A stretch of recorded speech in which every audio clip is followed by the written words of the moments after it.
you played a pivotal role in having the European Union designate Hamas as a terrorist group. Today, for which you deserve our applause.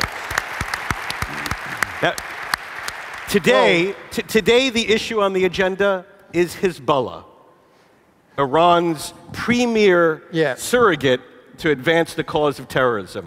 What do you think will be Europe's answer to the news of the Bulgarian terrorist attack? I remember very well in 2003, exactly during the Italian EU presidency, I had, as foreign minister, the responsibility to propose, and I succeeded, to include Hamas in the blacklist of terrorist organizations. Now, we have a situation showing once again how it's important to keep Europe united, because Hezbollah is already in the blacklist. For Canada, for example, Europe is hugely divided.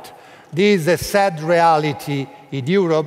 I think, according to the evidence, according to the request of our Bulgarian friend, I think the time has come to have a serious discussion and to come up with a united European decision to seriously evaluate the terrorist nature of the attack, and the attack that created and caused killings of innocent people. I think Europe cannot be shy. Europe cannot take time, as it has been doing in the recent past. You know, twice or three times the foreign ministers of Europe met without taking a united decision on the terrorist character of the attack and the organization. There are those that say we cannot make a distinction. We cannot make a distinction between the military and the political faction of Hezbollah. But it's a matter of fact. They promote, like in that case of Bulgaria, terrorist attack. This is the nature. Europe, I think, sooner or later, the sooner the better, we will have and should have the courage to put on the table in the European agenda this and to take a decision. Only through that way, Europe will prove capable to contribute to this international strategy against terrorist organizations, including Hezbollah.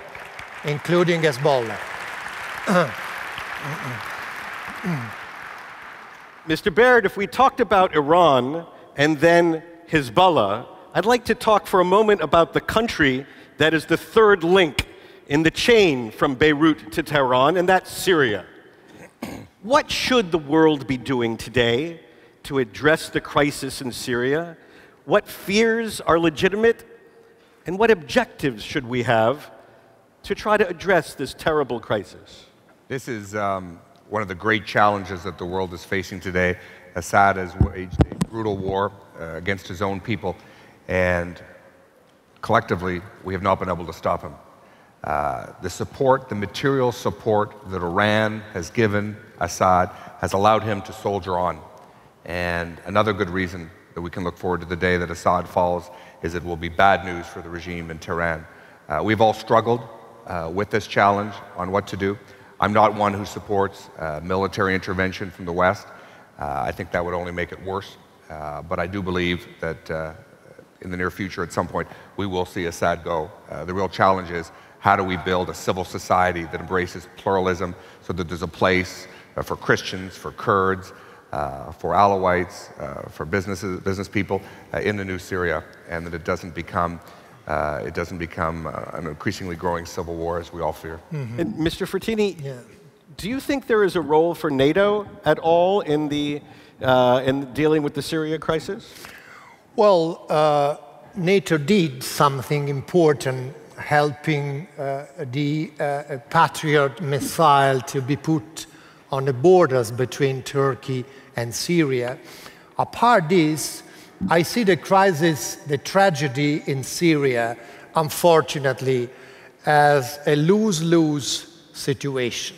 Lose-lose because one thing is very clear: if the regime of Assad falls, and it should fall, Iran will be weakened. losing a very important partner, I would say, its arm in Middle East. But what happens? Who's next? After the failure of regime, what next?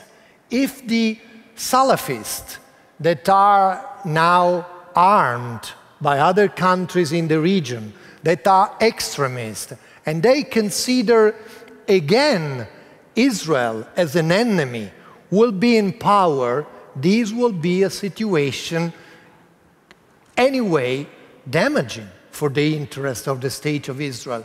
What is necessary now is to keep the international community united.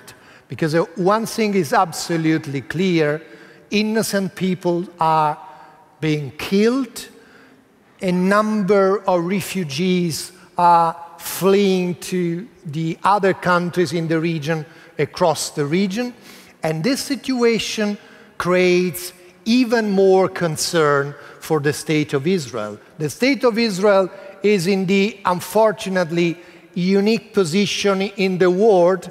Its very existence, not only security, is put under threat by Iran. No other countries in the world are threatened on the very existence and right to exist. This is why solving the Syrian crisis will help only if there will be a possibility to bring a viable and a stable government, not another enemy of the State of Israel instead of regime of Assad. In that case, that would be anyway a disaster for Israel, surrounded by countries that also, because of what we call Arab Spring, is feeling isolation and frustration, being surrounded by countries that are deteriorating their relations with the State of Israel. Mr. Frattini just referred to a phrase, Arab Spring, that I wanted to ask you about, Mr. Baird. And now that we're more than 2 years into this tectonic set of changes in the Middle East, how do you see the impact of this affecting your security, security of the West, and security of our partners in the Middle East, especially Israel? I'll come to that in one sec, but I did want to respond to something Franco said. We are tremendously concerned, obviously, about the plight of the Syrian people. They have paid a heavy price. One of the things that doesn't get as much attention as it should, that we should, all freedom-loving people should be concerned about, particularly Israel, particularly Italy, particularly the United States and Canada, is to ensure that the stockpiles of chemical weapons never are allowed to fall into the wrong hands as this country continues with civil war. And we continue to work with like-minded countries to focus on that question. That would be a real horror story. Obviously, we watch the transformation going on in the region. In some parts of the region it's going well, others cause us great concern. We mustn't forget so much of the instigation for this change was not first and foremost about freedom and liberty, certainly outside of Syria it wasn't. It was about a campaign against cronyism and corruption, against people who had no economic future to provide for themselves and their families. And until these economies get up and running, until they see some economic growth, until they see substantial job creation, the political instability is going to continue. And that's something that we've got to stay focused on, particularly if you look at the situation in Egypt. If the economy doesn't get going there, if there's not meaningful numbers of jobs created, it's going to be a real problem for the stability of the country and certainly the stability of the government. Yeah. And your country, Mr. Frattini, is just across the Mediterranean from these states. How has the Arab Spring affected your security and your sense of your neighbors to the south? Well, it is sure that at the very beginning of what we used to call Arab Spring, there were a number of hopes for more democracy, prosperity, economic growth. 2 years later, unfortunately, I have to say, all these millions of people running to the streets and to the square in the Arab states are not getting the expected results.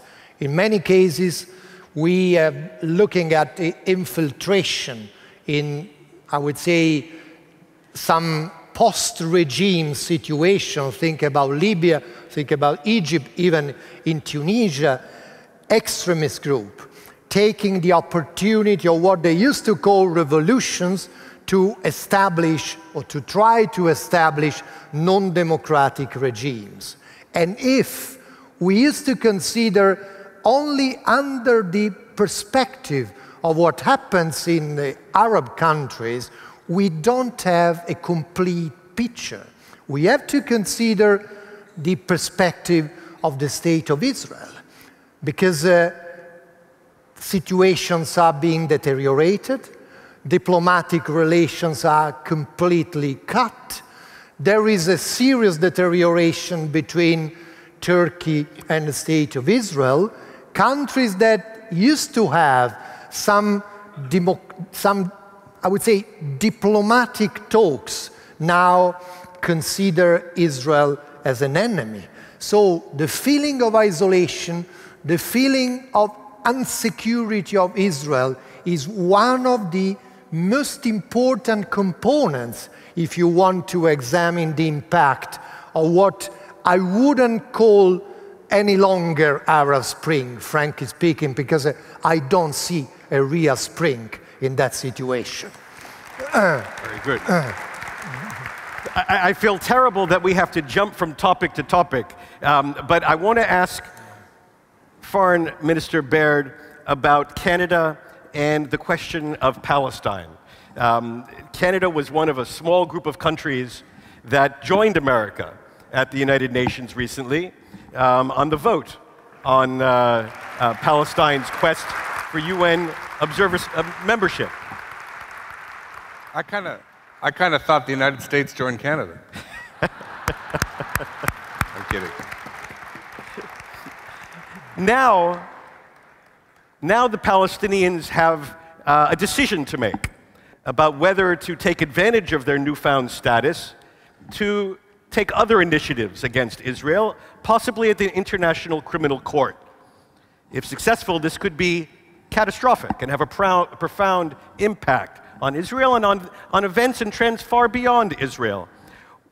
What is your country's view of this, and what do you think the repercussions might be from your country, perhaps toward the Palestinians, in the event that they take a decision? Well, we strongly in Canada, our government strongly supports the establishment of a Palestinian state. It has always been our view that a state would flow from successful negotiated peace accord with Israel. And we are tremendously concerned that we continue to have a negotiation about the negotiations.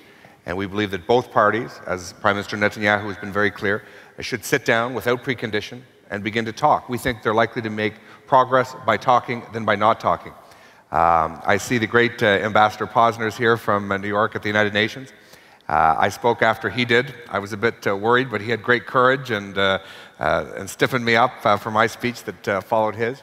But I want to say that President Abbas had a remarkable opportunity when he addressed the United Nations General Assembly on November the 28th. He was going in knowing he was going to win and win big, I think bigger than the ambassador and I thought. And he could have extended an arm, a hand to Israel. He could have extended an olive branch. He could have been generous, and we didn't see any generosity in his remarks, and that deeply, deeply concerned many of us. We were very clear from the outset that further actions, like we've seen at UNESCO, like we've seen at the United Nations, particularly at the International Criminal Court, will be ones with which will not go unnoticed, and will have certainly consequences in the conduct of our relations with the Palestinian Authority. We hope that they'll honor the commitments that they made, that they would not do that. We hope once events in Jerusalem settle down and once a new government takes office, we hope that we can stop the negotiation about the negotiations, and both sides can sit down and look at what we can do to go forward. The only way peace with security is going to happen is if the two sides negotiate themselves. That's not going to be done at the United Nations, and it's certainly not going to be done at the International Criminal Court. Yeah. Great. Gentlemen, I want to ask you a personal question. We can't fill this stage with statesmen of your character who have your approach to Israel. We couldn't find. We can look. But you gentlemen are a rare breed. regrettably, today. How did you two come to understand and appreciate the challenges that Israel faces in the 21st century? How do you two have, in your own political contexts, the courage of convictions to project your friendship with countries very far away that on the global stage isn't, say, the most popular country in the world? Mr. Frattini. Well, I felt not embarrassed at all to vote many times against some kind of international provocations against the State of Israel. Remember, Durban Conference vote. I found myself in the position where Italy appeared to be isolated.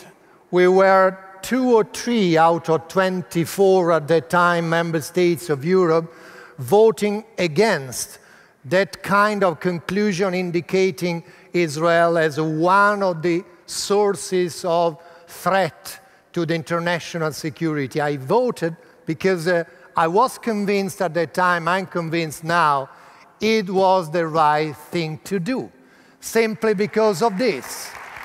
Because, wouldn't he make a great Secretary General of NATO? No. We are, thank you, John, we are a community of values. This is the explanation. This is the reason why I didn't feel embarrassed at all. Because if we are based on common values, fundamental rights, democracy, respect for human dignity, how can it possible to think that in my Europe, in my own country, Italy, there are those that tend to deny Holocaust? How is it possible that in the land of rights in Europe that we want to create one basis for the common recognition and protection of rights, there are those that point finger against the State of Israel, threatening, breaking relations or downgrading relations? This is why I came to the conclusion that this is the right cause and it deserves to be fought.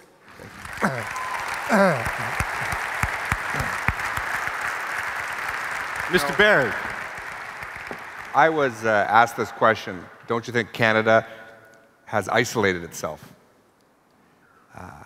And I looked at the question and I said, so you think we should take positions that we think are wrong and that we disagree with just so that we can go along to get along with some moral relativist crowd at the United Nations or elsewhere? And I think too often we've seen this in the conduct of international diplomacy, this push to go along to get along, go along with the pack, go along with the crowd. Well, listen, parents around the world tell their kids that's wrong when they're children, and it's certainly wrong in the halls of the United Nations. And we are never afraid to stand up for what is right. But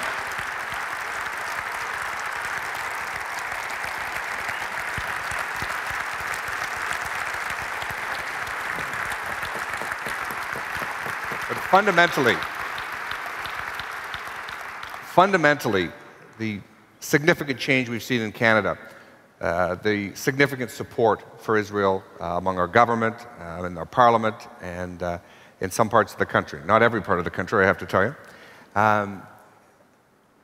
It's all about two things, in my judgment. It's about leadership and values. The leadership of Prime Minister Stephen Harper on the state of Israel and on the issues that are important, and Canadian values that are Israeli values, that are American values. Leadership and values are what it takes. Friends, leadership and values. You heard it from our guests, friends of Israel and the West. Thank you very much. Thank you. Thank you.